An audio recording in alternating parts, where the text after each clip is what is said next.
but cool. There we go. I have to. Ew, we're back. We're back. Cool. We'll give it a shot. Hopefully. Really appreciate everyone hanging in and putting up with the the bumps and bruises on the way back in. We will get better at this.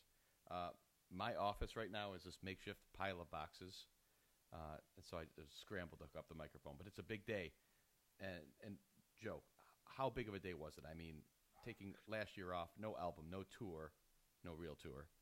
What does today mean for this community? The hashtag no tour. Hashtag no tour. What album?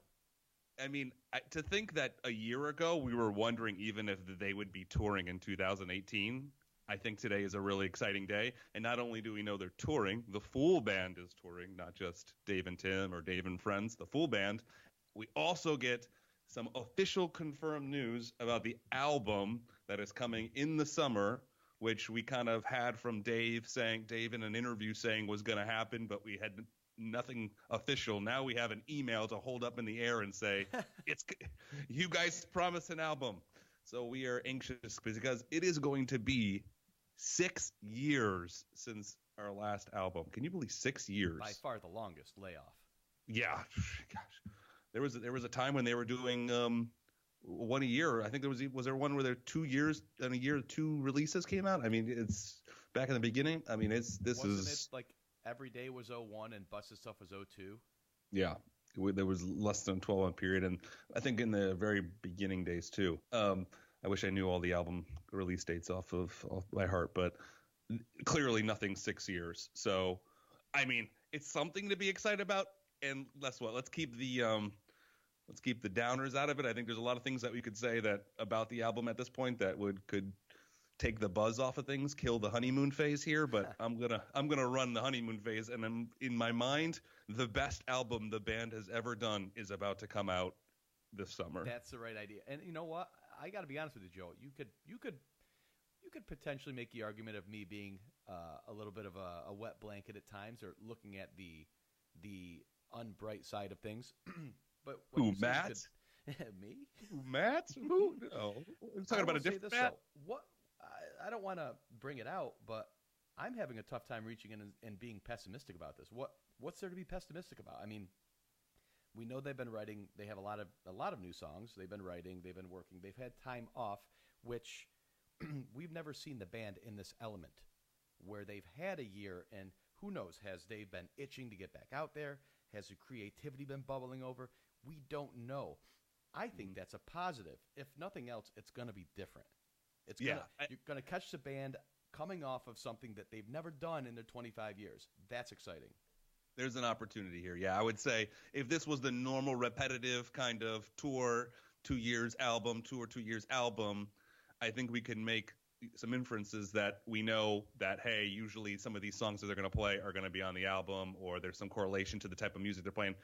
We can't necessarily do this. They haven't put out an album in approaching 6 years, which could mean a whole new world of what the band has been doing in the background. So there is a lot of optimism that can be there. If you want to be Debbie Downer, you could assume, guess what? All the songs that we've been hearing that have not been released over the last 6 years, they're just going to go put them out on an album to push an album out. Yeah, I don't know about that. That would be the Debbie Downer approach. How about this? How refusing about to accept a long version of Plastic Girl to open and close the album? No, they're going to do Plastic Girl intro into Plastic Girl, and then Plastic Girl reprise. They're going to do the track listing, and then they're going to say featuring Plastic Girl, like they did with Bartender on Bus's stuff. Because Bartender's a classic song for this band. So give it the same treatment. None of the other new songs make it. The only one that they choose that they previously played is Plastic Girl to put on the album. Well, hey, that's the only I was one. talking about this earlier. I almost feel lucky. I've seen one of those 2 live performances. Is it only 2? Wow. I believe so. Yeah, that's a rare one. Yeah, and you can collect that baseball card and you can say you were there. Maybe we'll end up doing a DMB Hub stub for I've just seen for Plastic Girl. Yeah. Do a little one-off there. Little trophy. I hope that nobody else has to get that badge. I hope so too. So we're going to dive into that even more a little bit later in the pod, but there's other big piece of news. is the band has released their tour dates. Yesterday on Twitter, Stefan even teased it, saying, sitting here, hashtag something like waiting for tour dates or something. So he was excited. He's chomping at the bit to get back out there. And do you know how many shows they announced? Is it like 51? Or no, not 51, 40 something, right? According to when I imported it into my calendar, I thought it said 47, but I also thought it was an even number, so I don't believe that either. So I think it's maybe right around there.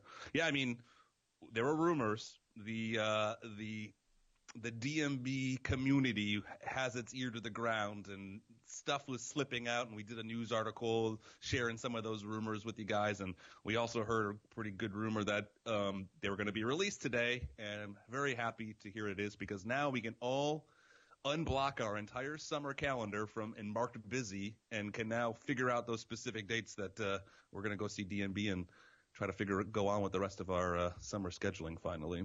Yeah, I mean, I wonder what we're going to see from this tour. I tell you, I am more willing to get hyped for an album than a tour in terms of what you expect to see this tour. Am I excited? Go ahead. Well, I saw you tweet about that. I was interested in your take on that. Yeah, I mean, I'm excited that there's news, that there's tour dates. This is always an exciting time for the community. But I've gotten amped for tours before, and then you get a couple shows sometimes, and it feels like it settles in, and then by the time the tour's half over, it's almost like I'm not even following these shows anymore. And that's not to be a downer. It's just saying, like, I shouldn't have got myself worked up for the actual content of the tour. I think it's better to look at, let's just get excited that they're out on tour again. We get to see our friends. We get to go to these cool venues, see them in these cool places, more so than I have to see the song, or they better really, really, really mix it up this year. Maybe I'm turning a page a little bit, but I think you're right. I'm tempering my expectations in terms of specifically wanting something out of this tour outside of just fun music. I wonder what it is. I don't know if the No Tour did that to us, because right now, if we were to rewind ourselves 2 years ago, right now we would be arguing about, are they going to do two-set format? Are they going to do acoustic first? Oh, we don't like this. We like this. We're talking about just the most granular things within the tour, and maybe it's because we were just really, just deprived of something new, and maybe it's this break that we had, the No Tour plus the What album, that's the new thing, and we don't have to go just overanalyze and try to get something different between two sets or something. I don't know if that's that's what it is underneath or not. It might be, and you just reminded me. Are they going to do two sets? I took you right down that rabbit hole. Me right back there. That was when I thought I was out. They pulled me back in. No, I think they're going to do a Dave and Tim set first, and then a Boyd mid set, and then full band end set. Ooh. Get a little Cinnamon Girl, maybe. Yep. Little Cinnamon Girl, little True Afflictions solo. I don't know. I mean, first of all, the tour for the most part is similar to past years. If we look at the schedule, not any major changes. I would say major. If I look at it from a whole, right? Same number of dates for the most part. Progression through the tour the same. Most of the major venues. So for the most part, there. Most, Joe. Most. I think Kansas City and capital M also. Kansas City, St. Louis. Okay, that's a little bit interesting. But then the major one, Alpine. No Alpine. Yeah. I just was able to hit the Big 3 DMB Hub stub just not last summer, obviously, 2016 tour, seeing my first shows at Alpine. And let me tell you something, bros everywhere. But come on, somebody's been there, deny that. But it's not bros everywhere. I mean, DMB shows in general, you could say bros everywhere. Alpine more bros? Yep. I would say there are bros at every show, but Alpine is the bro capital of Let's put some context on this. I took you to the bus lot of Alpine. The bus lot of Alpine is literally school buses that just unload 50 people. Unload what? Unload 50, bros. 50 bros, yes. So I will admit the bus lot at Alpine is a bro heavy, but I don't think the entire venue you could say is bro heavy. I'm catching so much shade by all our friends who are with us right now on Periscope. They're What hammering are they me. saying? What are they saying? They're hammering me. You had a blast. That's because we were on a bus. You know, just because there's an excuse doesn't make it not true. Anyway, that is a shame. Because there's been rumors year after year of Alpine struggling, maybe closing, and the band coming around that's the draw. It doesn't spell good things for it. It's a shame because it is a gorgeous venue. It is the Midwestern spec. It is the Midwestern Gorge in spirit, right? So it's always a bummer when you see them miss out, and there are venue wars that go on the boards. But I mean, objectively, it's a loss, I think, for the band not to play at one of their staple venues. I agree. It is nothing against Chicago, Northerly Island, and Summerfest. Great, they've played that a number of times, but there's just something about Alpine that it's a little sad to see that it's not included there, especially from a return year. And Alpine was skipped in the past; they closed it last year. It just seemed like the perfect time for it to come back, and I think everyone's in a little bit of shock that it's not. So, and a lot of people are taking that, and thank you, Adam Chinder on Periscope, and kind of taking that anger and steering it towards Northerly Island. Now, you've lived out that way, Joe. Yeah. What's the story with Northerly Island?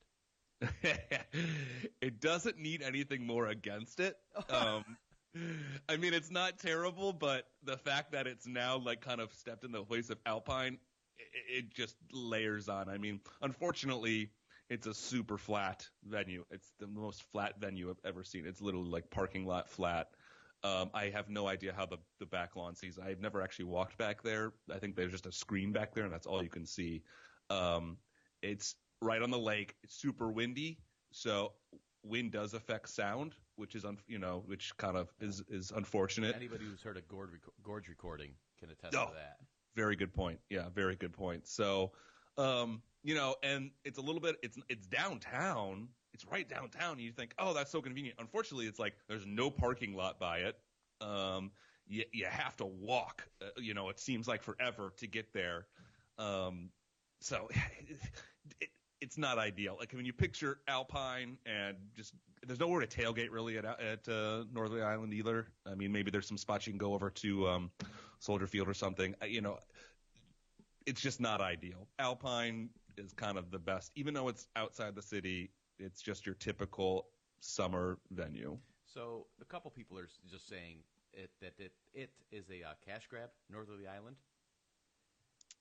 I'd hate that that's the case. I feel like it probably is. Why is that a cash grab over Alpine? I think that Northerly Island will give them more money to play there, and it's just because they can demand it. They can get ticket prices. They can sell these VIP little. They have like a VIP, like I don't know what you call them, like little balcony thing or Adam something. Says 30,000 seats. Is that true? I mean, it's not as big as Alpine. Alpine is massive, right? Alpine can fit tons and tons of people. Yeah. I just think, just got corporate sponsorships there. You're in downtown Chicago. If I'm a company in downtown Chicago, I buy season tickets to Northerly Island. I'm going to get 10 shows. Yeah, you've got a baseline attendance number already hit. Yeah, you get to sell season tickets to corporations easy, whereas Alpine doesn't, and that means that the bookers can say, hey, I got all this money, I want to keep selling these season tickets. I got to make sure I bring acts here, and they'll pay more for it to happen there. So, the other thing is the band actually stays in Chicago when they play Alpine, it's an hour and half away probably. It's nicer for the band, and that they could just be located right there where the venue is. Could the band have played their last show ever at Alpine Valley Music Theater? Oh. Could the band have kissed Alpine goodbye with a performance of Plastic Girl? Man, you are going to break some hearts. Nobody wants to think that was the last time. I hope I'm woke, Alpine, Joe. I'm woke. you're woke. I mean, Alpine's still giving it the old college try. They're still trying to keep running. If for whatever reason Alpine were to say that they were finally shutting down, this was going to be their last year, God forbid, I hope DMB would go do a 3-night weekend there or something and help show that place off the right way. I can't believe that there's never going to be another Alpine, especially based on the reaction that we're seeing right now on how many people are disappointed by it. Hopefully somebody's listening to that. Knock on wood. Maybe we can get a little Ants Kickstarter together and pick it up on the cheap. Bring Alpine back. Bring Alpine back. You know, that just a little side note. I might have spoke about this before in previous podcasts, but when you think about Alpine and the possibility of closing it, there is one venue in this country that I've been to that, as gorgeous as it is, I can't believe it ever was created, who had an idea that it would be sustainable, and that's the Gorge Amphitheater. It is truly out in the middle of nowhere. Yep. Truly. There is very little infrastructure around to support it. It's incredible that it still goes. I'm not complaining. I'm just saying how amazing it is that this place out on a cliff in the middle of nowhere, who walked out there and said, this would be a great place to put a road out here and electricity and a stage. It's just crazy. And then, so if the Gorge can survive, and you can make an argument that Gorge is a lot different, unique than Alpine, either or. If Gorge can survive, I got to think any classical outdoor venue should be able to do that, to pull that off. But the difference that Gorge doesn't have is poor Alpine's got leeches. It's got Summerfest that's leeching off of it right there in downtown Milwaukee. It's got downtown Chicago leeching off of it, and it's just bad. Like I would say, maybe, I know Sasquatch Festival out at the Gorge is very successful. It would be say, do something similar at Alpine. Have a festival, make us a new, thing. You got Summerfest that's drawing that. You got Chicago that's drawing that. They're in a tough spot. Jim says that camping helps the Gorge a lot, so that's certainly true. I try to superimpose camping onto the Alpine. Yeah, they actually got approval from the city to do camping on site. That happened actually a few years ago, but they got the approval and they said they might give it a shot. I'm not aware that they've done it. Now there are some campgrounds nearby that I know actually a lot of people stay at, so there are some camping options. It's just not on site. Okay, well, interesting, but I mean the net of it is no Alpine this year. No Alpine. That hurts. So that's 2 years in a row without. And when you say that, all the people that compare SPAC to Alpine are all now laughing and cheering and saying that SPAC's better. Oh yeah. I mean, is that even a debate? It is. There's still. I know which side you're on, but there is still a debate. It hurts. The debate isn't as good when half of the debate party doesn't show up. My favorite venue is still Blossom, and that's still kicking, still going strong. Yeah, it's beautiful. But I think I compared the place in Philly that Dave and Tim played this past year. I'm blanking on the name at the moment. Similar, very beautiful, like Blossom. Both of those places were great. You're blanking on the name? Yeah, it was in where Dave and Tim played in Philly, outside the city. It's all wood.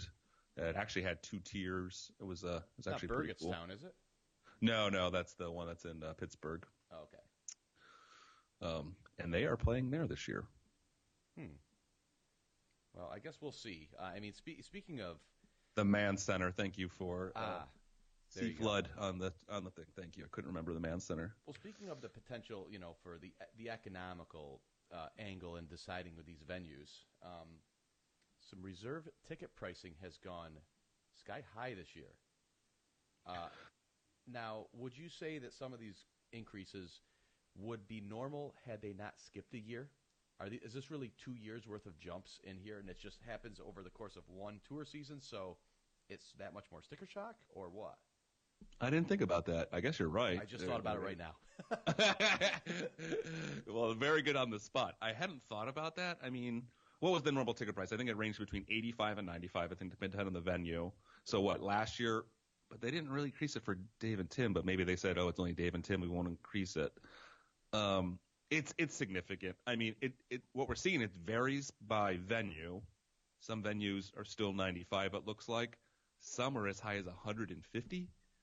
I think the average is around 115 now for a reserve, and that's before fees. So you add in all the fees, you're at like $140. But just at 115 face value to face value between the tours, it's a 20% increase in price. Yep, that's a big one. Now, it's a big one. If you took a half step, cut that in half, say a 10% increase, would that year over year be more palatable? I think it would be like paper cuts. Like I think we would be complaining this year still. We would have said, man, we just had a $10, $15 increase last year, and now another one. I think we would still be complaining. It would just be paper cut, like saying paper cuts add up. This just happens to be a jump, and it looks more dramatic. But I think we'd probably still be complaining if we're saying, hey, prices are $140 to see a DMB show. Again, that's reserved. There's cheap. They did keep the lawn tickets the same. I believe those are still $40 and plus fees. So I guess that's still good to hear. Yeah, they didn't increase those. That's completely affordable. I think the lawns are not exorbitant priced. I think it's fair.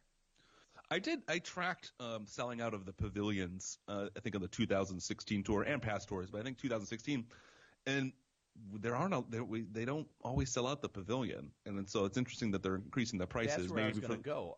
I know that the band has dipped down in sellouts overall. So does that mean – I was thinking, well, maybe they're just – they're not selling out the lawn, so they'll keep that, but they're selling out the pavilion, so they'll raise that price. But that's not the case, you're saying. Yeah, they don't always sell out the pavilion. They do at the major venues, don't get me wrong. They sell out the pavilion, but not all of them. They're still pavilion. It ends up being like the back section, right, the top section, sometimes the section that's like uncovered if it's like an outdoor pavilion. They don't end up selling those. There was a rumor that these reserve seats are variable based on whether or not it's a destination venue or not. I don't know if it's a destination venue, but it definitely is variable, and I think it has to do with demand probably to some degree. I think like Ottawa's still 95, I think maybe. I mean, you could probably sell SPAC tickets reserved for I hate to even say it, you could go crazy with what reserve seats would go for and still sell out. I mean, you'd think that, but like when it comes down to the actual days of the shows, the week before the show, not good reserve seats, like the back or the top pavilion on the sides, you're hoping to dump them for face. And the face then was $100 $95. This is SPAC? This is SPAC. That surprises me. Yeah. The early on, everyone's trying to find reserved, blah, blah, blah, and then it just seems like everyone finds reserved, and some people have extras, and then at that point, there's not really anybody still looking for reserved, and people in the lawn are happy in the lawn. And maybe it's just related to the timing of demand, and as you're that close to the concert, then the demand's no longer there. You had to take advantage of the demand earlier on. I don't know, but my anxiety-laced mind, the idea of not knowing if I'm going to the show because I try to hold out for good ticket prices, oof, no thank you. It's different these days. At least for DMB, you can actually pretty easily find tickets. Like my advice to anybody is like, don't panic if you don't get approved for tickets these days. Tickets come around. Well, coming back around to the album, that ticket increase also buys you a free copy of the album. Woohoo! So I was thinking about this on my drive-in to my customer this morning. Does Billboard count those as album sales? I believe they do. So that is how they're going to goose their album number.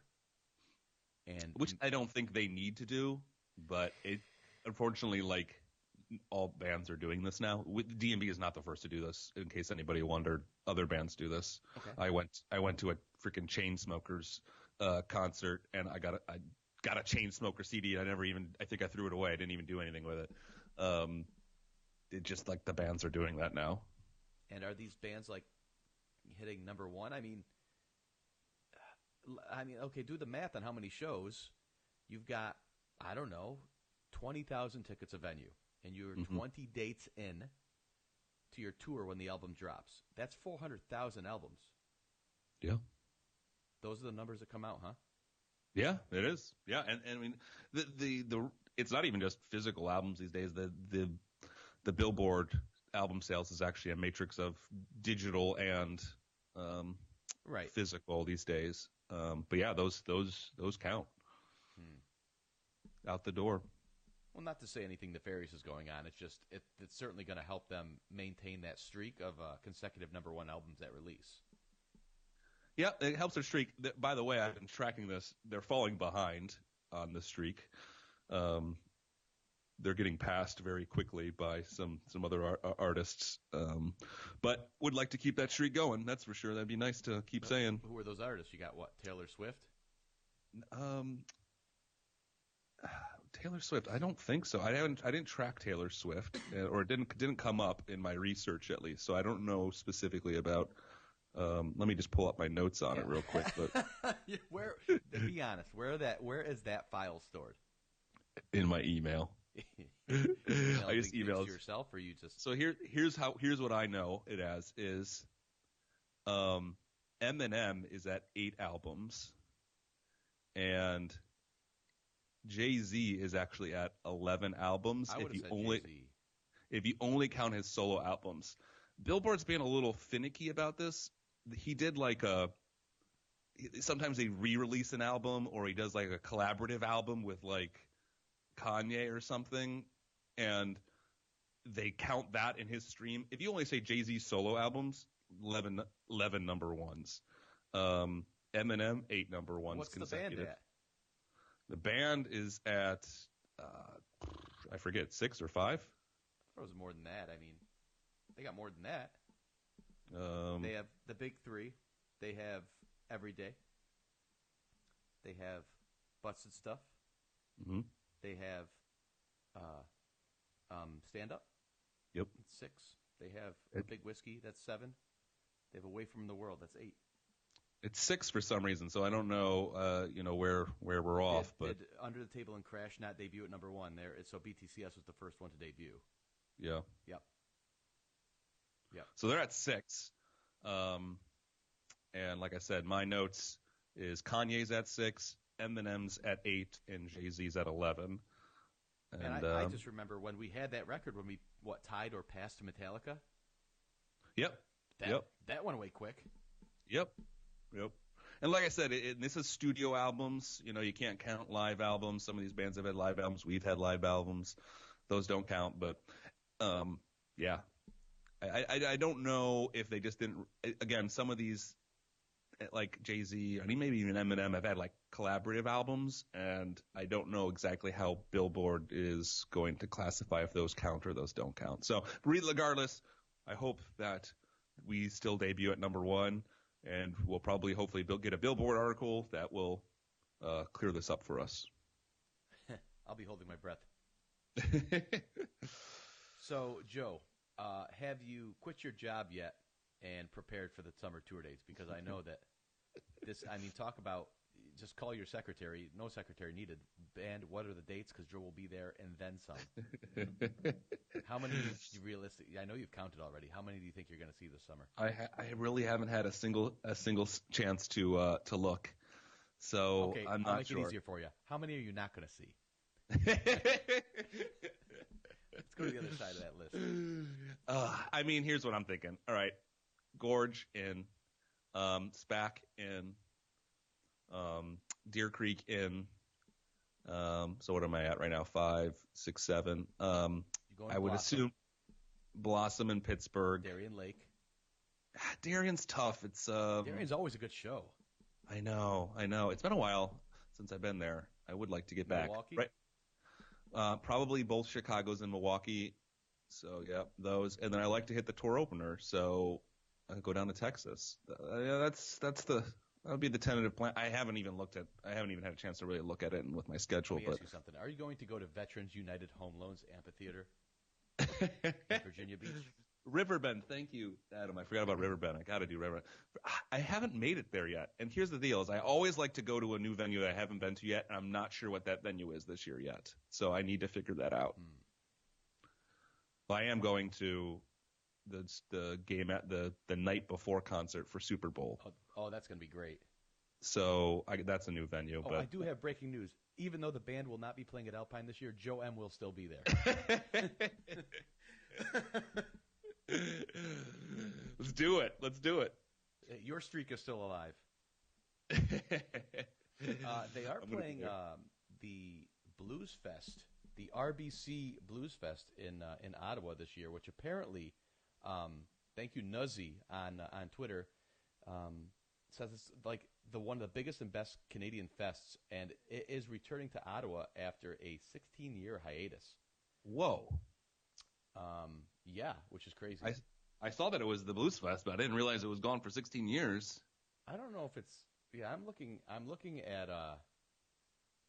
at Tour Central right now, and I think there might be something up here because I'm pretty sure I saw them play in Ottawa in 2002, which would be 16 years. But well, maybe it wasn't the Blues Fest. The Blues Fest, yes, but is the Blues Fest 16-year Ottawa hiatus or the band? I was thinking the Blues Fest. Oh, well, that would be. But I don't know. That would be. Yeah, that would make more sense.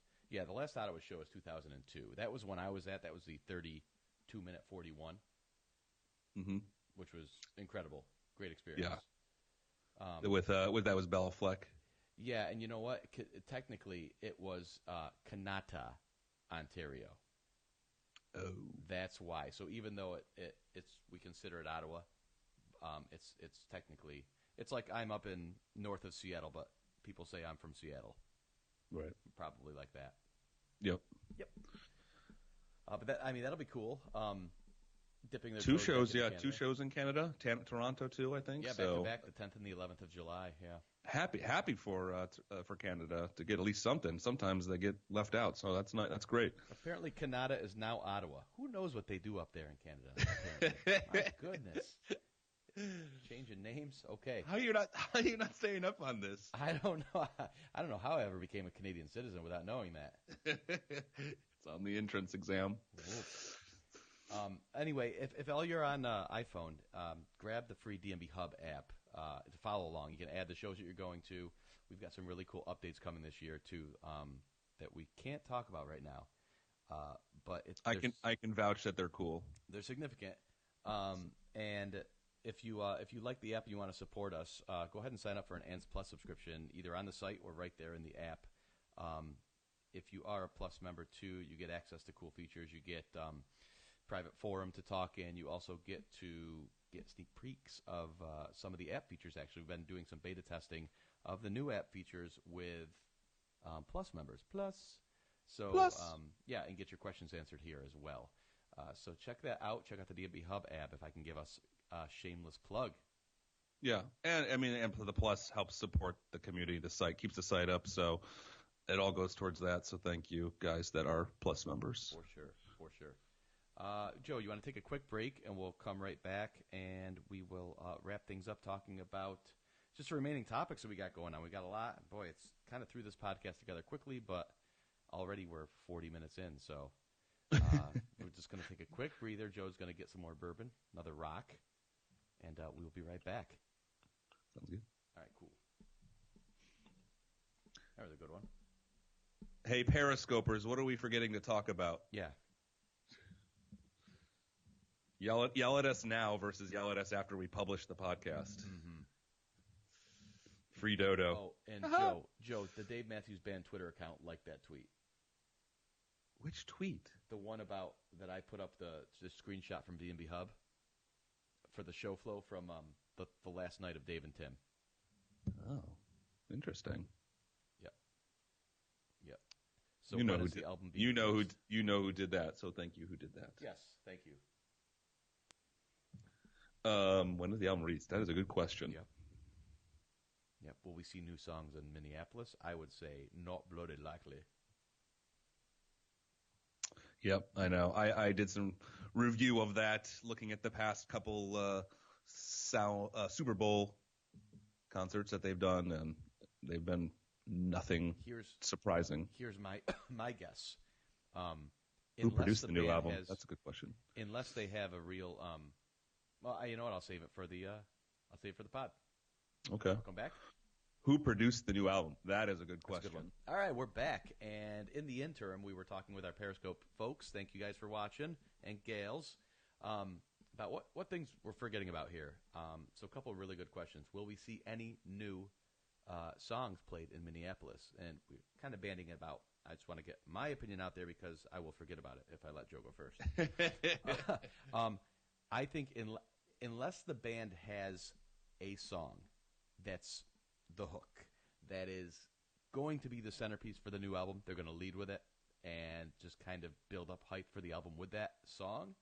The Basically single? a monster single. Unless they have that, no.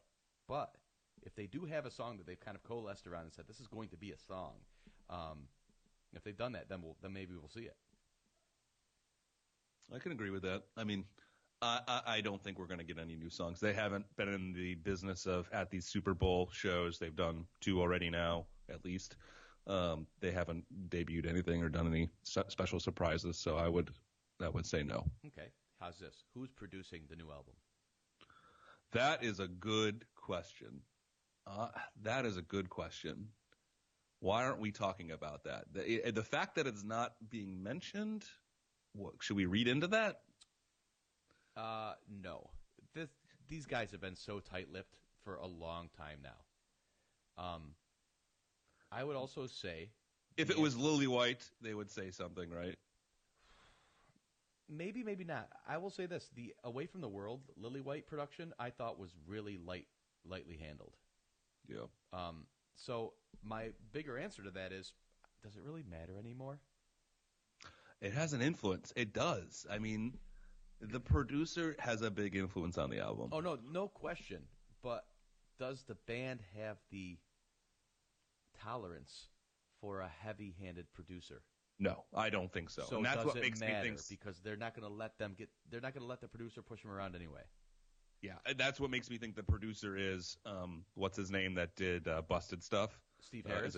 Yeah, that makes me think it's Steve Harris. I thought Steve did a great job on Dave's solo album. Oh, so that album is just So it good. just gets, it's like wine, just keeps better and better and better. It's probably my favorite album after the big 3. Can I say, when Dave and Tim just played Mexico, and night 3, the third song in or something, they played Trouble. Trouble from that album hasn't been played since 06. I know, and such a good song, so cool to see back. I mean, I loved it. I love seeing that. I think a lot of people talk maybe about Spoon or Angel from Montgomery with Brandy. Trouble being back, that's freaking awesome. I hope that's going to stick around. Hashtag free trouble.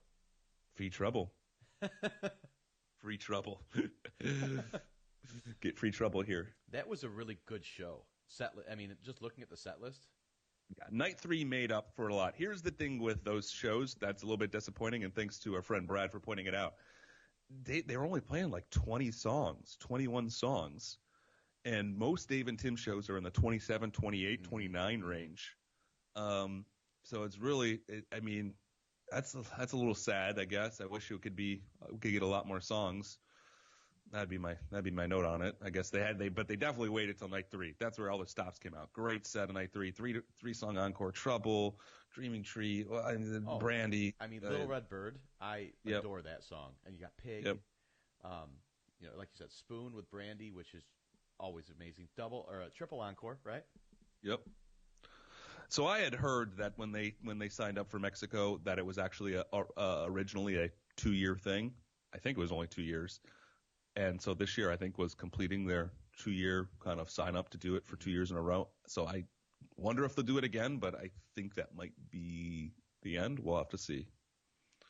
It's interesting one-offs, but it's also stuff that's really tough to talk about and analyze because financially it's so unrealistic for such a large swath of the fan base.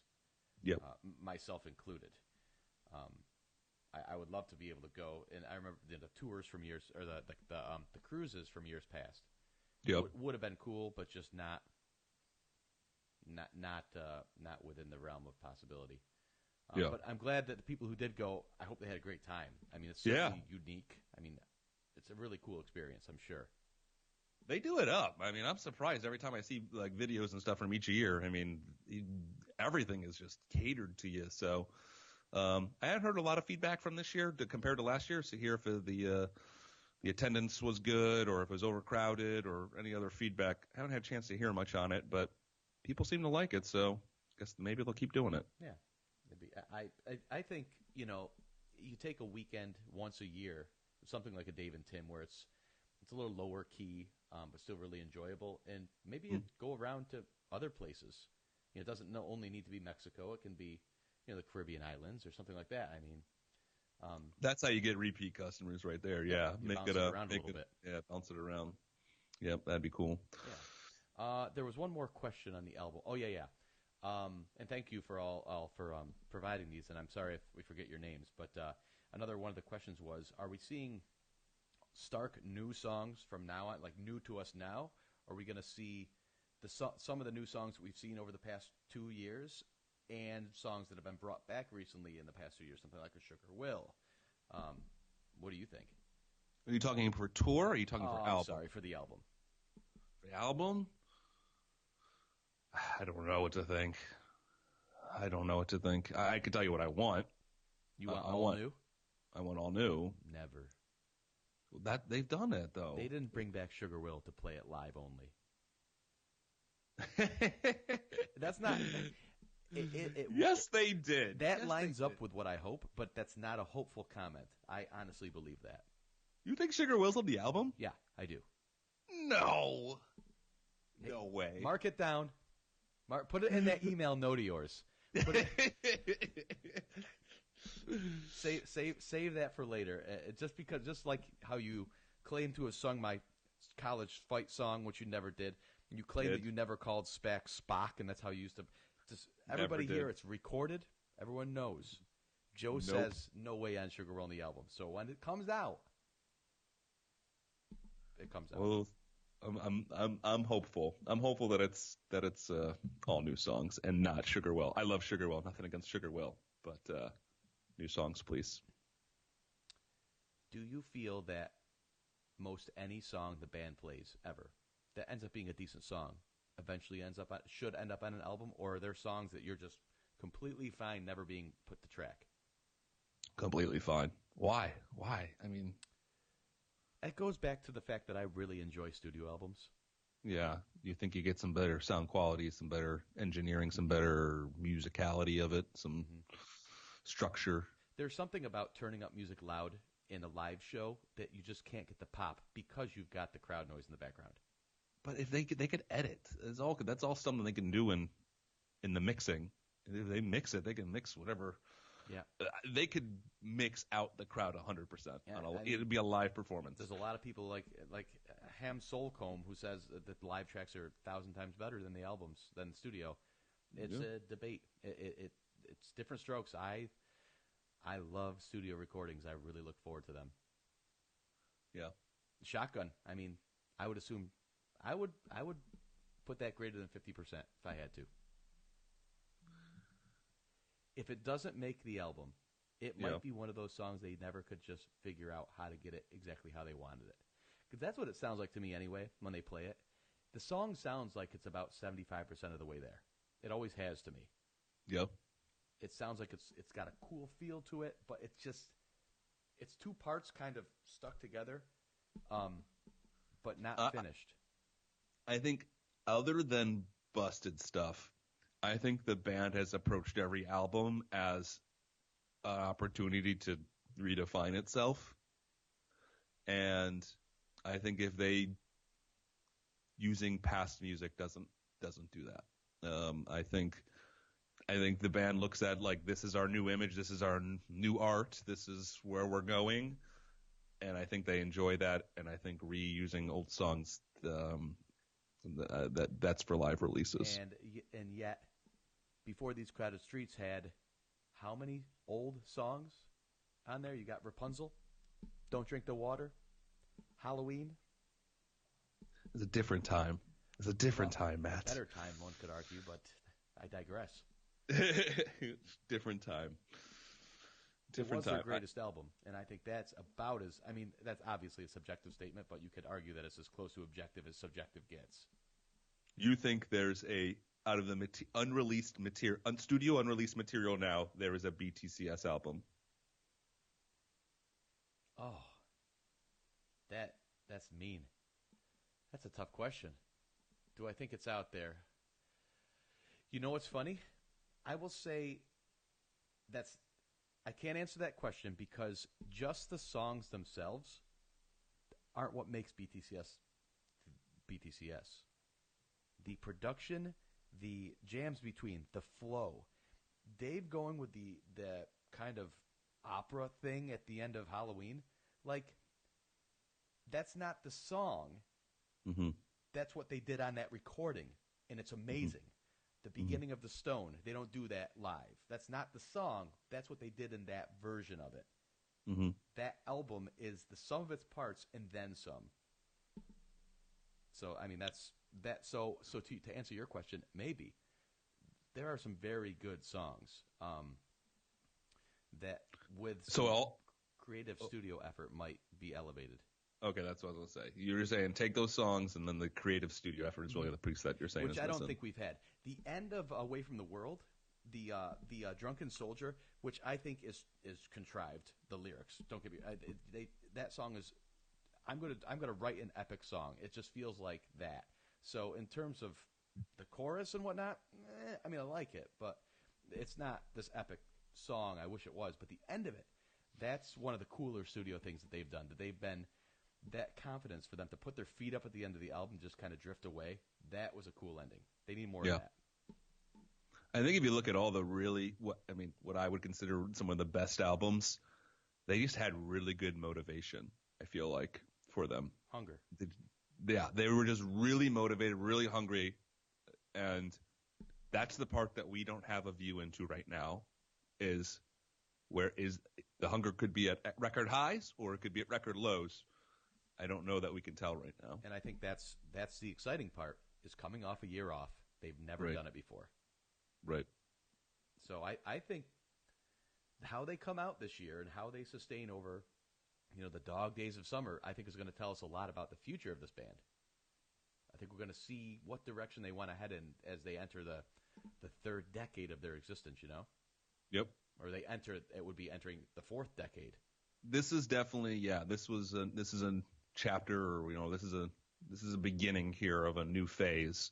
We'll have to see what this new phase looks like. Yeah, and I'm not trying to be ominous when I say that. I'm excited and hopeful that these guys are going to come out hungry.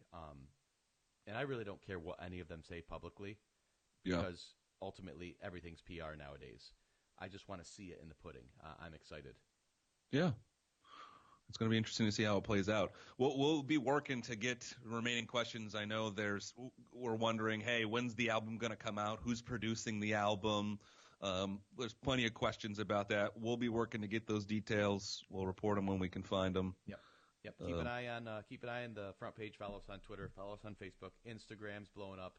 And if you're an iPhone user, grab DMB Hub as well. Again, you won't be sorry for that. Anything else going on, Joe? I mean, other than you've got to start opening second mortgages and selling furniture to fund your couch tour. I've gotten a couple missed calls while we've been potting that are probably asking me just what kidney I'm selling. So